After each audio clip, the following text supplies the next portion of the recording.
일부. 사라져가는 본가 손자가 남은 이유. 해마다 가을이 찾아올 때면 나는 여전히 그 길을 걷는다.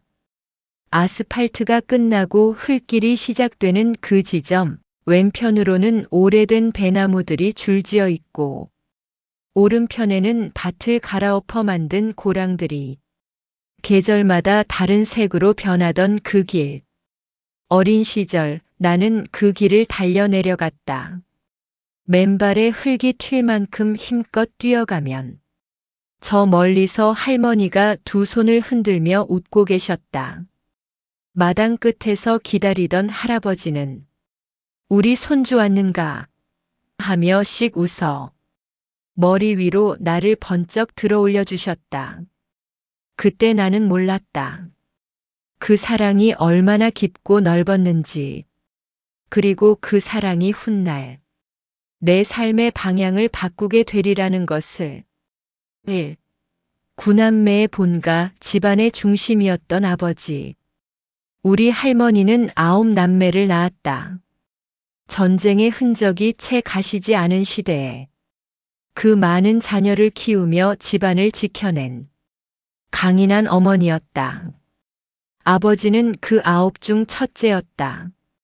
큰아들이라는 무게가 있었고 책임감이라는 말이 아직 자리 잡지도 않았던 시절부터 아버지는 이미 가장 노릇을 해야 했다. 어릴 적 사진을 보면 아버지의 표정은 밝았지만 어딘가 늘 단단했다. 그 단단함 덕분인지 형제들은 자연스럽게 아버지를 중심으로 모였고 아무리 바빠도 명절이면 시골집엔 언제나 웃음소리가 끊이지 않았다. 가족의 중심, 본가의 상징, 형제들의 버팀목. 그 모든 역할을 아버지는 묵묵히 해내셨다. 나는 그런 아버지를 그저 우리 아빠라고만 생각했었다. 하지만 지금 돌아보면 아버지는 늘 누군가의 기대를 짊어지고 살았다. 기대와 책임, 그리고 말하지 못한 외로움까지도. 세 사람이 만든 작은 천국. 우리 집은 3대가 함께 살았다. 할아버지, 할머니, 아버지, 그리고 나. 물론 사촌들도 많았지만 나는 유독 많이 시골집에 내려갔다. 아마도 내가 외동이고 또 어릴 때부터 할머니가 유난히 나를 예뻐한 탓이었을 것이다. 할머니는 나를 보면 손에 쥐고 있던 일을 멈추셨다. 우리 손주 왔구나. 밥 묵었나? 묵었어도 또 묵자. 할아버지는 말수가 적었지만 등을 토닥여주는 손길에는 늘 따뜻함이 묻어 있었다. 아버지는 늘 내 앞에서 웃는 얼굴이었다. 9남매의 첫째 아버지 노릇을 하느라 고민도 걱정도 많았을 텐데 내 앞에서는 언제나 그 모든 걸 뒤로 미루고 나를 챙기는 사람이었다. 나는 그때 이 세 사람이 만들었던 그 작은 천국을 당연하게 여겼다. 사랑받는다는 것이 어떤 의미인지 설명하지 않아도 느껴지던 시절. 이 집엔 언제나 사람 냄새와 따뜻함이 가득했다. 3. 그리고 기둥이 무너졌다. 하지만 모든 이야기가 그러하듯 평화로운 시간은 언제나 너무 빨리 지나간다. 어느 봄날 아버지가 갑자기 세상을 떠나셨다. 너무 갑작스러워 누구도 제대로 받아들일 수 없었다. 장례식장에는 아버지의 형제자매들, 즉 9남매가 모두 모였다. 그날 들었던 말들이 아직도 생생하다. 형님 덕분에 우리가 다 모였던 건데. 자주 오겠습니다. 본가 문 닫히면 안 되죠. 큰형님이 계셨으니 우리가 하나였던 거라고.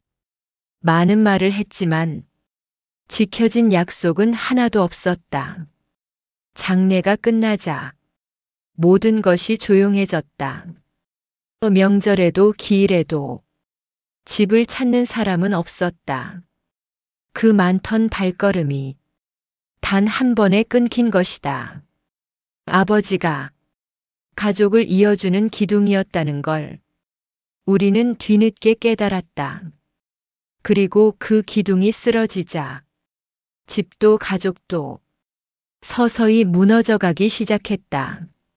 4. 빈집을 지키는 단 한 사람. 아버지가 떠난 후 할아버지와 할머니도 차례로 세상을 떠났다. 집은 점점 비어갔다. 창문은 삐걱거리고 대문은 바람만 불어도 흔들렸다. 처마의 기와장 몇 개는 이미 무너져 내렸고 마당엔 잡초가 허리 높이까지 자랐다. 아무도 오지 않는다는 사실이 더 가슴을 시리게 했다. 가끔 바람이 불어 마당을 휩쓸고 지나갈 때면 그 바람이 묻는 것 같았다. 여긴 이제 누가 돌보는 곳이냐? 그 질문에 대답할 수 있는 사람은 오직 나뿐이었다. 나는 결심했다. 이 집을 내가 지키겠다고. 주말이면 무조건 내려갔다. 때론 혼자, 때론 도구 상자를 들고 먼저 마당을 정리했다. 낫으로 잡초를 베고 낡은 창문 틀을 갈아 끼우고 비 맞아 무너진 벽돌을 다시 쌓았다. 땀이 뚝뚝 떨어졌지만 이상하게도 힘들지 않았다. 내가 지키는 것이 단순한 집이 아니라는 걸 알고 있었기 때문이다. 이 집은 할아버지의 웃음, 할머니의 손길, 그리고 아버지의 책임감이 배어 있는 곳이었다. 누군가의 추억이 아니라 우리 가족의 역사였다. 5. 산소 앞에서 들리는 목소리. 집을 정리하는 일보다 더 중요한 건 산소를 돌보는 일이었다. 잡초가 무릎 높이까지 자라 묘역의 윤곽조차 흐려질 때면 마음이 찢어졌다.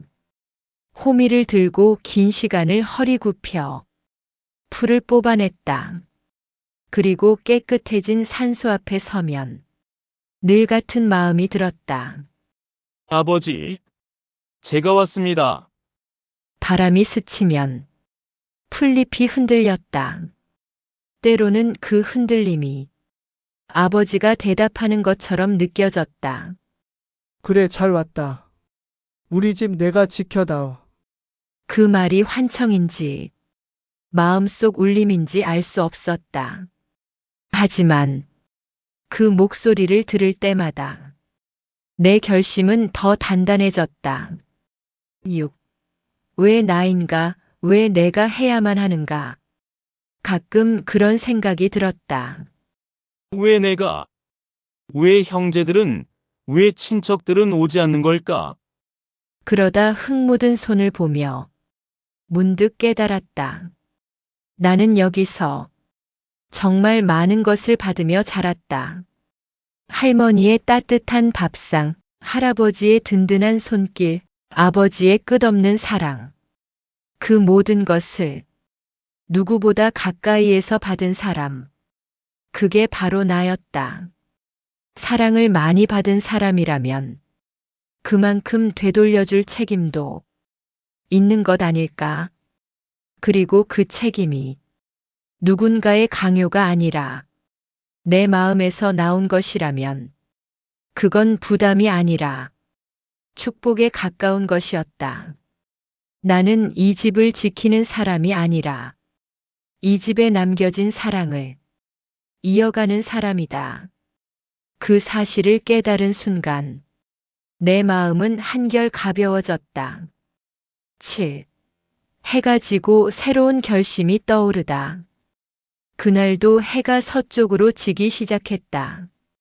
마당에서 허리 펴고 하늘을 올려다보니 붉은 노을이 집 지붕 위에서 타오르는 것 같았다. 그 모습이 이상하게 할머니가 하던 말과 겹쳤다. 우리 집은 사람이 있어야 집이지. 아무리 낡아도 찾는 사람이 있으면 그게 집이야. 맞다. 이 집은 내가 찾는 순간 이미 집이었다. 그리고 이 집을 찾아올 마지막 사람이 나여도 괜찮았다. 나는 조용히 속삭였다. 할아버지, 할머니, 아버지. 이 집 제가 지킬게요. 아무리 시간이 흘러도 여긴 사라지지 않게 할게요. 그 말이 바람을 타고 옛 추억 속으로 스며들었다. 일부 마무리 손자가 지키는 이유. 세상에 버려진 집처럼 보일지라도 내게 이곳은 가장 따뜻했던 기억의 근원이다. 누군가에게는 지나간 옛집, 누군가에게는 오래된 본가, 누군가에게는 잊힌 시골집이겠지만 내게 이곳은 사랑이 흘렀던 자리다. 그래서 나는 돌아온다. 그리고 앞으로도 돌아올 것이다. 2부. 아버지가 숨겨놓은 서류철 완성본. 집을 비우고 돌아가려던 그날, 나는 마당 뒤편 창고에서 낡은 상자 하나를 발견했다. 먼지가 두껍게 쌓여 있었고, 박스의 테이프는 이미 바삭하게 말라 손만 대도 부서질 것 같았다. 이런 게 있었나? 어릴 때 수없이 뛰어다녔던 곳인데 이 상자는 처음 보는 물건이었다. 나는 조심스럽게 박스를 열었다. 안에는 오래된 책 몇 권, 누렇게 변한 공책, 그리고 갈색 철제로 된 서류철 한 개가 들어 있었다. 서류철 표지에는 아버지의 필체로 이렇게 적혀 있었다. 누구라도 언젠가는 봐야 할 것들. 그 글씨를 보는 순간 이유를 알 수 없는 불안이 가슴 깊이 파고들었다. 1. 그날 아버지는 무슨 마음이었을까? 서류철을 열자 가슴이 조여오는 기분이 들었다. 거기에는 아버지가 생전에 혼자 모아두었던 문서들이 가지런히 꽂혀 있었다. 땅 문서, 집 문서, 그리고 9 남매의 이름이 적힌 가게도. 하지만 가장 눈에 띈 건 맨 앞에 꽂힌 종이 한 장이었다. 종이에는 아버지가 쓴 글이 짧게 적혀 있었다. 이 집은 형제들 누구의 것도 아니다. 나도 용서받지 못할 일이 많았다. 그래서 이 집과 산소만큼은 누군가가 지켜줬으면 한다. 그게 마지막 부탁이다. 나는 그 자리에서 한동안 움직이지 못했다. 아버지가 평생 책임감 하나로 살아왔다는 건 알았지만 그 뒤에 어떤 마음이 있었는지 단 한 번도 알려고 하지 않았다. 용서받지 못할 일? 그 말이 자꾸 머릿속을 맴돌았다. 아버지가 무슨 잘못을 했다는 걸까? 그리고 왜 그걸 평생 혼자 짊어지고 살았던 걸까? 서류철의 다음 장을 넘기려는데 갑자기 밖에서 누군가 발소리가 들렸다. 뜻밖의 방문자. 대문이 철커덕 열리는 소리가 들렸다. 이 시골집에 오는 사람은 거의 없었다. 나는 서류철을 급히 덮고 창고 문을 나섰다. 대문 앞에는 아버지의 셋째 여동생, 그러니까 내 막내 고모가 서 있었다. 막내 고모는 장례식 이후 거의 볼 수 없었던 사람이다. 그녀는 마당을 둘러보더니 차가운 목소리로 말했다. 여기 아직도 내가 오냐? 나는 억지로 웃으며 대답했다. 네, 그냥 집 좀 보려고요. 고모는 담담하게 말했다. 그래. 그런데 오늘은 그냥 온 게 아니다. 그 말투에는 어딘가 불길한 느낌이 스며 있었다. 3. 조용히 건네진 한마디. 우리는 마루 앞에 앉았다. 작은 고모는 한참 동안 아무 말도 하지 않았다. 그러다 마침내 입을 열었다. 너 혹시 창고 뒤져봤니? 나는 순간 깜짝 놀랐지만 표정이 드러나지 않도록 애썼다. 아니요. 그냥 정리만 좀 했어요. 고모는 눈을 가늘게 뜨며 나를 똑바로 바라보았다. 내 아버지가 뭘 남겼는지 혹시 본 건 아니고. 나는 조용히 고개를 저었다.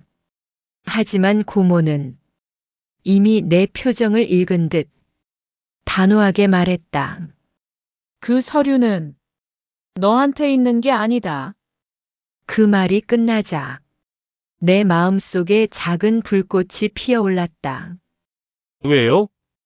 아버지가 남기신 건데 제가 보면 안 되는 겁니까? 고모는 말없이 한숨을 쉬었다. 큰아들이었던 내 아버지는 우리 가족의 문제를 혼자 다 짊어지고 살았어. 그리고 내가 그걸 안다고 해서 좋을 게 아무것도 없다. 그 말은 아버지가 남긴 마지막 편지와 묘하게 연결됐다. 용서받지 못할 일이 많았다. 그게 무슨 뜻인지 고모는 알고 있었다. 4. 고모가 털어놓은 비밀. 고모는 잠시 주변을 살피더니 마침내 조용히 입을 열었다. 내 아버지는 우리가 의지했던 사람이었지만 그만큼 혼자 힘들기도 했어. 힘들다니요? 고모는 말끝을 흐린 뒤 작게 말했다. 오빠가 돌아가시기 전 집안에 큰일이 하나 있었어. 형제들이 서로 등을 돌릴 만큼의 일. 그 말은 내 심장을 세게 파고들었다. 나는 물었다. 그래서 아무도 집에 안 오는 겁니까? 고모는 고개를 떨구었다. 그 일 때문에 오빠는 가족들 대신 모든 책임을 뒤집었었지. 도대체 무슨 일인데요? 고모는 한참 동안 대답하지 못했다. 그리고 마침내 작은 목소리로 말했다. 그건 너도 알아야겠지만 지금은 아니다. 그 순간 작은 고모의 시선이 내 뒤쪽을 향했다. 그 서류철. 그건 내가 보면 돌이킬 수 없는 일이 생길 수도 있어. 나는 조용히 말했다. 그건 아버지가 남긴 겁니다. 누군가가 봐야 한다고 적어 놓으셨어요. 고모는 한동안 나를 바라보다가 천천히 일어섰다. 그래. 그 말이라면 더 말릴 수 없지. 대신 그녀는 내 어깨에 손을 얹고 말했다. 하지만 조심해라. 그 서류를 보고 나면 내가 감당해야 하는 게 오빠가 감당했던 것하고 같아진다. 그리고 그녀는 아무 말도 남기지 않은 채 마당을 나섰다. 5. 서류철 속 다음 페이지. 고모가 떠난 뒤 나는 다시 창고로 들어갔다. 그리고 갈색 서류철을 두 손으로 조심스럽게 열었다. 두 번째 장에는 집안의 재산 분배도 땅의 소유권 변동 내역, 형제들 간의 갈등을 암시하는 문서들이 정리되어 있었다. 몇 장 넘기자 아버지가 직접 작성한 것으로 보이는 긴 기록이 나타났다. 맨 위에는 이렇게 적혀 있었다. 나와의 약속. 그리고 지키지 못한 것들. 나는 숨을 삼켰다. 기록은 아버지가 동생들을 위해 무언가를 대신 책임졌음을 암시하고 있었다. 그리고 그 대가로 아버지는 아주 큰 것을 잃은 듯 했다. 하지만 그 잃은 것이 무엇인지 문서의 중간이 뜯겨 있었다. 마치 누군가 일부러 지워버린 것처럼. 6. 끊겨버린 진실, 이어지는 의문. 문서를 들고 나온 나는 집 마당에 서서 바람에 흔들리는 나무를 바라보았다. 고모의 말이 머릿속에 계속 맴돌았다. 그걸 보면 오빠가 왜 그렇게 살았는지 알게 될 거다. 그리고 너도 똑같은 길을 걷게 될 수도 있다. 나는 문서를 꽉 쥐었다. 진실을 알고 두려워지는 건 내가 아직 아버지가 어떤 사람이었는지 다 알지 못했기 때문일 것이다. 하지만 알아야 했다. 이 집을 지키려면, 아버지가 지키려 했던 것을 이어가려면 나는 결국 그 진실에 다가가야 한다. 그리고 그 진실은 아직 반밖에 드러나지 않았다. 바람이 불고 서류철이 파르르 떨렸다. 나는 조용히 말했다. 아버지, 제가 알아야 할 게 아직 더 있죠? 멀리서 바람이 대답하는 듯 했다. 그래. 이제 시작이다. 3부. 지워진 기록, 감춰진 진실.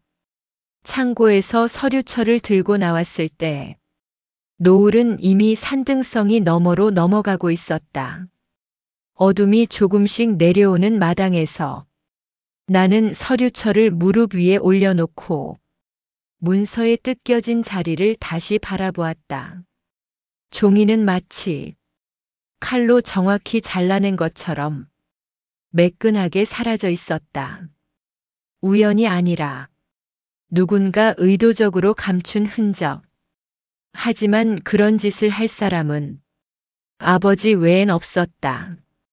아버지는 왜 중간을 떼어낸 걸까? 나는 그 질문을 품은 채 서류철의 나머지 내용을 천천히 넘기기 시작했다. 1. 기록의 첫 문장. 기록의 두 번째 장에는 짧은 문장이 적혀 있었다. 형제를 지킨다는 건 때때로 자신을 버리는 일이다. 그 문장은 아버지의 글씨로 적혀 있었고 그 아래에는 한숨 섞인 듯한 작은 덧글이 있었다. 하지만 내가 선택한 일이다. 종이를 넘기자 9 남매의 이름이 적힌 표가 나왔다.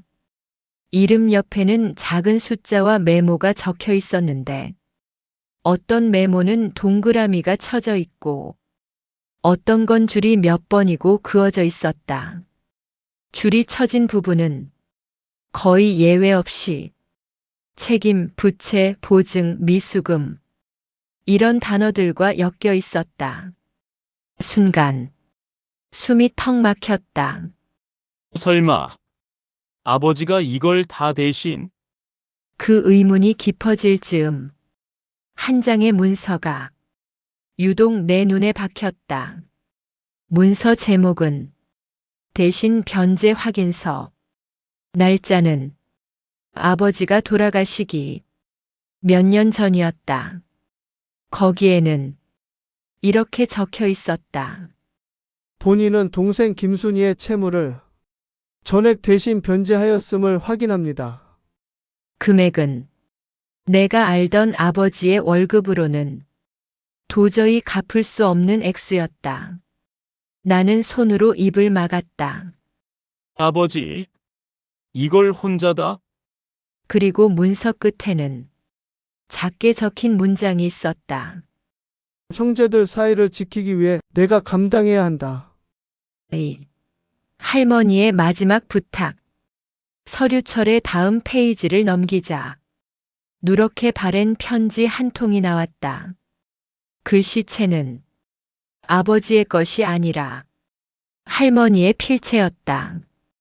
편지에는 이렇게 적혀 있었다. 우리 큰아들, 너는 어릴 때부터 늘 참았다. 동생들 챙기느라 너 자신은 늘 뒤로 물렸지. 하지만 이번만큼은 내가 홀로 짊어지지 않았으면 한다. 이 집은 내 잘못이 아니다. 가족이 잘못한 것을 너 혼자 감당하는 건 옳지 않다. 혹시라도 동생들 사이에 큰일이 생기거든. 그것을 내가 대신 해결하지 마라. 부디 너 자신을 좀 지켜다오. 나는 편지를 들고 한참 동안 움직이지 못했다. 할머니는 그때 이미 알고 있었던 것이다. 아버지가 이 집을 위해, 형제들을 위해 자신의 삶을 어떻게 깎아내고 있는지. 하지만 그 부탁은 결국 지켜지지 않았다. 아버지는 끝내 혼자 모든 걸 감당하다가 지쳐버리셨다. 3. 그리고 지워진 부분의 단서. 뜯겨있던 중간 부분은 그저 문장의 연결이 끊긴 것이 아니라 아예 중요한 내용을 감춘 듯 보였다. 뜯긴 자리의 바로 뒤에는 이 문장이 적혀 있었다. 이 일로 인해 형제들 간의 다툼이 극에 달했다. 그리고 그 아래 동그랗게 크게 표시된 문장이 있었다. 본가가 무너지는 진짜 이유는 여기서 시작됐다. 나는 목이 바싹 말라 침을 삼켰다. 문장을 계속 읽었다. 그날 집안에 땅 문제가 터졌다. 땅 문제, 돈 문제, 형제들 사이에 가장 흔하면서도 가장 깊은 상처를 남기는 그것.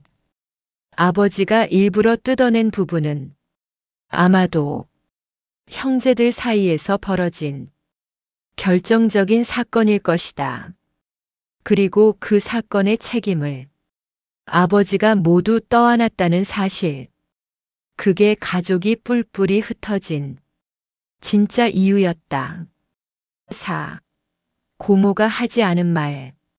나는 문서를 다시 보며 작은 고모의 표정을 떠올렸다. 그 서류는 너한테 있는 게 아니다. 그 말은 누군가를 보호하기 위한 말이라기보다 차라리 위협처럼 들렸다. 고모는 이미 아버지가 감당했던 일들을 알고 있었고, 그걸 내가 아는 걸 두려워한 것이다. 왜? 왜 나만 그걸 보면 안 되는 걸까? 왜 고모는 마지막까지 나를 말리려 했을까? 나는 또 하나의 사실을 깨달았다. 고모는 형제들 중에서도 진실을 가장 많이 알고 있는 사람이라는 것. 그리고 그 진실을 그대로 드러내면 여러 사람이 다칠 수도 있다는 것. 작은 고모가 떠날 때 한 말이 머릿속에 다시 떠올랐다. 그걸 알면 너도 똑같은 무게를 짊어지게 된다. 아버지의 인생을 무너뜨린 그 무게, 가족을 갈라놓은 그 무게, 집안을 침묵으로 만들었던 그 무게, 그걸 내가 떠안게 되는 것이 두렵다는 뜻이었을까?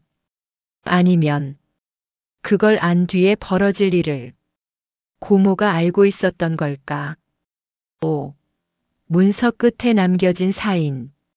문서의 마지막 장에는 아주 이상한 문서가 있었다.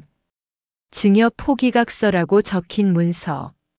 그 문서엔 동생들의 이름이 여러 적혀 있었다. 그리고 그 끝에는 아버지의 사인이 있었다. 나는 충격에 숨이 멎을 뻔했다. 아버지가 왜 이걸 포기하신 거지? 집안의 재산, 조상 대대로 내려온 땅 일부, 그리고 본가의 관리권까지. 아버지는 모든 걸 포기하는 서류에 서명했던 것이다. 하지만 그 서명 밑에는 누군가가 급히 쓴 듯한 문장이 있었다. 나는 형님 뜻에 따릅니다. 형님? 아버지보다 나이가 많았던 사람은 단 한 명도 없다. 아버지는 살아있는 동안 형제들을 위해 자신을 희생했지만 죽기 직전에는 아버지의 결정에 따라 행동했던 것이다. 그러나 그 결정이 무엇이었는지 문서에는 적혀 있지 않았다. 바로 그 부분이 뜯겨 있었다. 6. 벽 너머에서 들려온 소리. 서류철을 덮으려는 순간 집 밖에서 이상한 소리가 났다. 낡은 대문 철판이 움직이는 듯한 소리. 나는 그대로 마루 끝까지 걸어갔다. 누구세요? 대답은 없었다. 바람이 세게 부는 것도 아니었고 짐승이 들어올 만한 구멍도 없었다. 그럼 누구지? 나는 조심스레 대문으로 향했지만 대문 앞에는 아무도 없었다. 대신 발자국이 있었다. 누군가 아주 잠깐 여기까지 왔다는 흔적. 그리고 그 발자국은 집 뒤쪽 숲으로 이어져 있었다. 나는 숨을 들이켰다. 누가 온 것일까? 고모? 아닌 것 같았다. 고모는 차를 타고 갔고 발자국은 신발 모양이 전혀 달랐다. 그럼 형제들 중 누군가? 혹은 서류철의 존재를 알고 있는 또 다른 사람? 나는 문득 서류철을 부여잡았다. 어쩌면 아버지가 남긴 비밀을 지키려는 사람이 한 명이 아니라 여럿일지도 모른다. 그리고 그들은 내가 이 서류를 보고 있다는 사실을 이미 알았을 수도 있다. 3부 마무리. 진실의 문이 열린 순간 어둠이 깔린 마당에서 서류철을 품에 안고 서 있는 동안 나는 한 가지 확신을 느꼈다. 아버지는 형제들 모두가 무너지는 걸 막기 위해 자신을 희생했다. 그리고 그 희생이 만들어낸 침묵이 본가를 붕괴시켰다. 그 진실을 밝히는 순간 가족의 균형이 흔들릴지도 모른다. 하지만 그걸 밝히지 않으면 나는 이 집을 지킬 수 없다. 그리고 아버지가 왜 마지막까지 집을 놓지 않았는지 그 이유도 영영 모르게 될 것이다. 나는 조용히 속삭였다. 아버지, 저도 이제 그 무게를 알아야 할 때가 온 거죠? 바람이 살짝 흔들리며 대답하는 듯 했다. 4부. 형제가 감추려 했던 날. 문을 잠근 뒤 나는 서류철을 안고 낡은 사랑방으로 천천히 들어갔다. 불을 켠 것도 아닌데 방 안 공기는 왠지 더 밝아 보였다. 아버지가 마지막까지 숨기고 지키고 버티려 했던 것들이 이제야 어렴풋하게 형체를 드러내기 시작했기 때문이다. 그러나 그 끝에는 분명 누군가는 절대 드러나길 바라지 않는 진실이 있을 것이다. 그리고 그 진실은 가족을 둘로 나눌 수도 완전히 무너뜨릴 수도 있었다. 나는 숨을 고르고 뜯겨있던 자리에 손을 올렸다. 1. 그날 형제가 모였던 자리. 뜯겨있던 문서의 다음 페이지는 유난히 글씨가 흐릿했다. 마치 급하게 적었거나 눈물을 훔치며 쓴 것처럼 번져 있었다. 제목은 단 한 줄. 본가 회의록 기록하지 말아야 할 내용. 나는 천천히 읽기 시작했다. 부모님 땅 문제로 형제들 사이에 큰 말다툼이 있었다. 특히 큰형은 대대로 내려온 재산을 팔면 안 된다고 했고, 막내는 이미 일부 땅을 몰래 담보로 맡긴 상태였다. 나는 숨을 내쉬었다. 막내 고모. 그가 그날 서류철을 보며 나를 유난히 말렸던 이유가 이제 조금 이해됐다. 문서는 계속 이어졌다. 큰아들은 가족이 흩어지는 것을 막기 위해 막내의 잘못을 대신 감싸기로 했다. 하지만 그 선택 때문에 또 다른 형제들과의 갈등이 깊어졌다. 큰아들, 즉 내 아버지. 아버지는 막내 고모를 지키기 위해 다른 형제들과의 관계까지 스스로 깎아내린 것이다. 그리고 그 다음 문장이 유독 손떨림이 묻어 있었다. 아버지는 이 일은 외부에 절대 알려서는 안 된다며 형제들에게 침묵을 요구했다. 아버지가 이 문제의 중심에 있었다. 나는 문서를 내려놓았다. 방 안 공기가 갑자기 무겁게 가라앉았다. 아버지가 형제들 사이에 갇혀 가장 가운데서 모든 책임을 짊어지고 있었다는 사실이 가슴 깊은 곳을 찔렀다. 포기각서에 숨겨진 의미. 다음 페이지는 크게 구겨진 흔적이 있었고 구석에는 눈물처럼 번진 얼룩이 있었다. 그 페이지 맨 아래에는 아버지의 글씨로 짧은 문장이 적혀 있었다. 나는 가족을 잃고 싶지 않았다. 그리고 그 위에는 포기각서의 원본 내용이 적혀 있었다. 나는 천천히 읽어 내려갔다. 증여 포기각서 원문. 본인은 가문의 본가 및 재산에 대한 관리권, 소유권, 사용권을 일체 행사하지 않을 것을 서약한다. 이는 일부 형제의 실수를 덮고 가정의 분열을 막기 위한 자발적 선택이다. 자발적 선택이라니. 나는 조용히 중얼거렸다. 자발적이라 적혀 있지만 그 문구가 주는 느낌은 전혀 자발이 아니었다. 마치 누군가의 요구 혹은 압박 속에서 아버지가 마지막으로 남길 수밖에 없었던 기록 같았다. 그리고 각서의 마지막 줄. 형님의 뜻에 따른다. 형님, 아버지, 즉 아버지의 요구에 따라 집을 포기한 것이다. 그리고 그 사실을 다른 형제들은 알고 있었을까? 나는 잠시 손을 떨며 문서를 덮었다. 이것이 사실이라면 막내 고모만이 아니라 다른 사람들도 이 각서의 존재를 알고 있었을 것이다. 그리고 누군가는 이 문서가 드러나는 것을 두려워할 것이다. 3. 막내 고모의 침묵과 눈물. 그 순간 막내 고모가 오늘 떠나기 전 나를 보며 했던 말이 떠올랐다. 그걸 보면 너도 오빠처럼 될까봐 그래. 나는 이유를 몰랐다. 하지만 지금은 알 것 같다. 막내 고모는 아버지가 감당했던 무게, 그 무게가 어떤 끝으로 향했는지 지켜본 사람이다.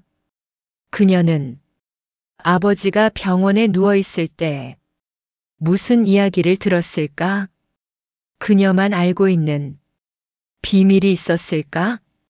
막내 고모가 남기고 간 마지막 말.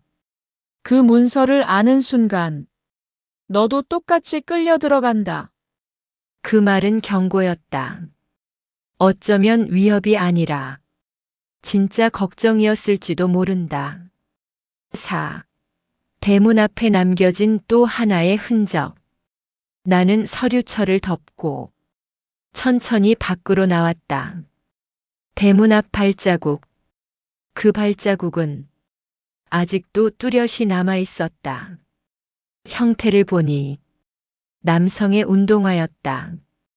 가족 중 시골에 자주 올 법한 사람? 작은아버지? 삼촌들? 아니면 누구? 그는 지금 어디에 있을까? 그리고 그가 오늘 이 집에 왔다면 무엇을 보러 온 걸까? 나는 등골이 서늘해졌다. 혹시 그도 서류철이 열렸다는 걸 알고 온 건 아닐까? 그럴 가능성이 너무도 현실적이었다. 만약 그렇다면 오늘 밤 이 집은 누군가에게 그냥 쓸쓸한 본가가 아니라 숨겨진 진실을 털어놓을지 지워버릴지 결정해야 하는 장소가 될 수도 있었다. 5. 아버지의 작은 흔적. 방으로 다시 돌아왔을 때 서류철 사이에서 조그마한 종이 조각 하나가 떨어졌다. 나는 허리를 숙여 그 종이를 집어들었다. 손바닥보다 작은 메모. 아버지의 글씨. 아버지의 메모. 누가 뭐라 해도 넌 이 집의 주인이다. 지키는 건 힘들겠지만 지키는 동안 너는 절대 혼자가 아니다. 나는 그 문장을 읽고 천천히 숨을 들이켰다. 눈앞이 흐려졌다. 아버지는 형제들에게 지쳐 있을 때에도 나만큼은 지키고 싶었던 걸까? 그렇다면 아버지가 말한 넌 이 집의 주인이라는 말은 무엇을 의미한 걸까? 집의 주인은 재산의 주인이 아니라 마음을 기억하는 사람을 말하는 걸까? 사부 마무리 진실의 끝자락. 문서들은 단순한 기록이 아니었다. 누군가는 숨기려 했고, 누군가는 지키려 했고, 누군가는 잊고 싶어 했던 이야기. 그리고 그 중심에 아버지가 있었다. 그리고 지금 그 기록을 마주한 사람은 오직 나뿐이다. 나는 조용히 중얼거렸다. 아버지, 제가 그 무게를 얼마나 견딜 수 있을지 모르겠어요.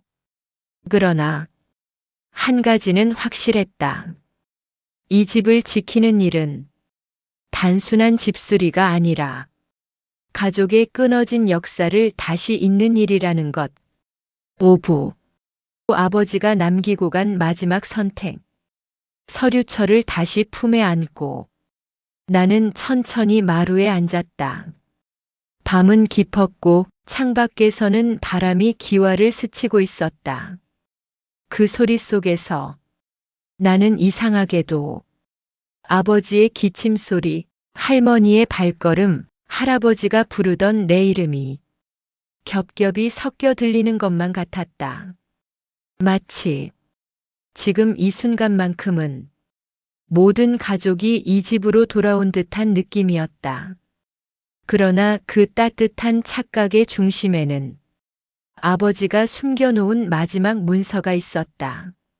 나는 서류철 가장 아래 한 번도 펼쳐진 적 없는 듯한 두꺼운 봉투를 꺼냈다. 봉투 겉면에는 짧은 글씨가 있었다. 마지막 날까지 열어보지 말아라. 아버지가 누구에게 남긴 말이었을까? 형제들에게? 할머니에게? 아니면 나에게? 나는 손끝을 다잡고 그 봉투를 뜯기 시작했다. 1. 형제들에게 보내지 않았던 편지. 봉투에는 아버지가 쓰고도 보내지 않은 한 장의 편지가 있었다. 맨 위에는 날짜도 수신인도 없었다. 그저 이렇게 시작했다. 아버지의 미완성 편지. 우리는 같은 부모에게서 태어났지만 같은 마음으로 살지는 못했다. 형제라는 이름은 책임이 아니라 짐이 되어버렸다. 나는 손을 멈췄다. 아버지는 평생 말 한 번 크게 하는 법이 없었던 사람이다. 그런 아버지가 이런 마음을 가지고 있었다니. 편지는 계속되었다. 막내의 실수를 감싸려 했던 것은 누군가를 편들기 위함이 아니라 가족이 완전히 끊어지지 않기를 바랐기 때문이다. 그러나 나는 그 선택이 또 다른 상처를 만들었다는 것을 너무 늦게 깨달았다. 너무 늦게 깨달았다. 그 문장 끝은 점이 아니라 그냥 말이 끊긴 채로 멈춰 있었다. 아버지는 이 편지를 완성하지 못한 것이다. 아니면 완성할 용기가 없었던 걸까? 가장 깊은 곳에 숨겨진 마지막 문서. 편지 뒤에는 다른 종이 한 장이 들어 있었다. 나는 그것을 꺼내 펼쳤다. 문서 맨 위에는 이렇게 적혀 있었다.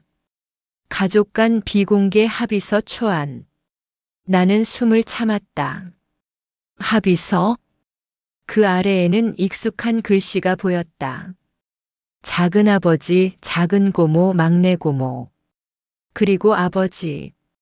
모두의 이름이 있었다. 그러나 사인 나는 오직 한 사람만 적혀 있었다. 아버지의 사인. 다른 누구의 사인도 없었다. 문서를 읽는 순간 나는 온몸의 피가 서늘하게 식었다. 합의서 내용 일부. 본인은 가족 내 발생한 모든 재산 권리 관리 분쟁에 대해 책임을 단독으로 감수하며 타 형제들에게는 어떠한 법적 도덕적 책임도 묻지 않는다. 아버지는 모든 갈등을 혼자서 떠안은 것이다. 왜 그런 선택을 했을까? 그 답은 문서의 마지막 줄에 있었다. 가족은 끊어지는 순간 다시는 이어지지 않는다. 누군가는 끝을 막아야 한다. 그것이 내가 감당해야 할 몫이라면 기꺼이 감당하겠다. 나는 숨을 내쉬었다. 아버지는 누군가의 실수를 감싸기 위해서가 아니라 가족이 끊어지는 것을 막기 위해 스스로가 벽이 되려고 했던 것이다. 그 벽이 사람들의 비난을 막고 원망을 막고 그리고 나까지도 보호하고 있었다. 3. 대문 앞 발자국의 주인. 그때 밖에서 자동차 문 닫히는 소리가 들렸다. 밤새 이 집을 찾을 사람은 거의 없다. 나는 조심스레 대문 쪽으로 다가갔다. 그리고 문틈 사이로 희미한 가로등 아래 한 남자의 그림자가 서 있는 것이 보였다. 그는 잠시 집을 바라보더니 고개를 숙이고 돌아서 가려 했다. 나는 문을 열고 말했다. 작은 아버지예요? 그는 아무 말도 하지 않았다. 대신 오래된 사람처럼 천천히 내 쪽으로 돌아섰다. 내가 열었구나. 그 한마디에 모든 게 드러났다. 그는 오늘 이 집에 서류처를 확인하러 왔던 것이다. 나는 물었다. 왜 아무에게도 말하지 않으셨어요? 아버지가 그 모든 걸 떠안았던 걸. 작은 아버지는 한 번도 본 적 없던 표정으로 숨을 길게 내쉬었다. 그게 내 아버지가 원한 거였다. 원했다고요? 그래. 형제들끼리 싸우고 부모님 묘가 갈라지고 집이 둘로 나뉘는 꼴을 너의 아버지는 참아보고 싶어 하지 않았다. 그래서 혼자 다 감당하셨다고요? 작은 아버지는 작게 고개를 끄덕였다. 나는 맞고 싶었지만 내 아버지는 끝까지 자기 선택을 바꾸지 않았다. 그 말은 누구도 아버지를 막지 못했다는 뜻이었다. 아버지는 누군가를 위해 아버지 자신을 버렸다. 그리고 그 대가는 아버지의 외로움이었다. 4. 아버지가 마지막으로 남긴 부탁. 작은아버지는 조용히 주머니에서 작은 봉투 하나를 꺼내 내게 건넸다. 이건 내 아버지가 나에게 맡긴 것이다. 언젠가 내가 준비되면 전해달라고. 내 손에 쥔 봉투는 너무 가벼웠다. 그러나 마음 위에는 너무 무겁게 내려앉았다. 나는 봉투를 열었다. 안에는 짧은 메시지 하나. 아버지의 마지막 메시지. 집은 사람이 떠나도 사랑은 떠나지 않는다. 너는 이 집을 지키려고 하지 말고 이 집이 너를 지키게 해라. 나는 그 자리에서 한참 동안 말을 잇지 못했다. 아버지는 내가 짊어진다고 생각한 이 무게를 이미 알고 있었다. 그리고 그 무게를 짐이 아니라 쉼터로 만들라고 말하고 있었다. 내가 선택해야 하는 길. 마당에 서서 나는 마지막으로 집을 바라보았다. 아버지가 견뎠던 마음, 숨기려 했던 갈등, 포기했던 권리, 지키고자 했던 가족. 그 모든 것이 이 집 안에 고스란히 남아 있었다. 문득 아버지의 말이 떠올랐다. 넌 이 집의 주인이다. 주인은 재산을 가진 사람이 아니라 기억을 지키는 사람, 사람을 잇는 사람, 사랑을 다시 시작하는 사람이다. 그렇다면 나는 무엇을 선택해야 할까? 이 집을 팔아버릴까? 아니면 아버지가 그랬던 것처럼 모든 걸 품을까? 나는 아주 천천히 대문을 닫으며 중얼거렸다. 아버지, 저는 도망치지 않을게요. 오부 마무리 사랑의 끝은 다시 시작이었다. 가족은 때로는 가장 큰 상처가 되지만 결국 돌아오고 싶은 마지막 장소이기도 하다. 아버지는 그 마지막을 지키려고 홀로 버텼던 사람이다. 그리고 이제 그 마지막은 내가 지켜야 할 차례다. 나는 뒤돌아 아버지의 집을 바라보며 말했다. 아버지, 이제부터는 제가 있겠습니다. 그 말은 바람에 실려 가만히 집 안으로 스며들었다. 그리고 그 순간 나는 알았다. 아버지가 지키던 끝은 사실 새로운 시작을 기다리는 자리였다는 것을. 마무리 끝에 닿아 다시 시작된 이야기. 집 앞 느티나무가 바람에 천천히 흔들리고 있었다. 내가 어릴 적 그늘 아래에서 할아버지 무릎에 기대 잠들던 그 익숙한 풍경이 변한 것도 잊힌 것도 없이 그대로 그 자리에 있었다. 나는 천천히 마당 한가운데 섰다.